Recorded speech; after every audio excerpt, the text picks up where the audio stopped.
Hi friends, I'm Tilak. You're watching Tech May Be Unique, and today we're going to see how to create a round corner of on the image, or how to make the round corner effect on the images or pictures on your Canva DOS document on your mobile phone.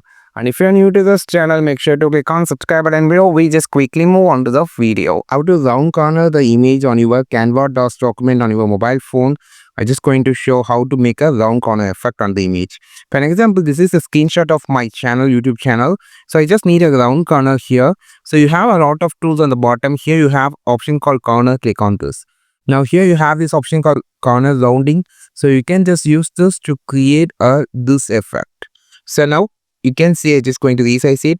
So it's look like a tablet, right? Just click on this. Click on the option toolbar. Just swipe down and you have this option called corner. So here you can adjust the corner. So it's actually creating a beautiful look of your image with this rounded corner effect. You can just create your own. This is how you just create a rounded corner effect on your image or picture on your Canva DOS document on your mobile phone. I think this video helped you a lot. Like this video, share this video, subscribe this channel. We will meet our next video which is super valuable content. This is Tilak signing off from Tech May Be Unique. Have a wonderful and also a beautiful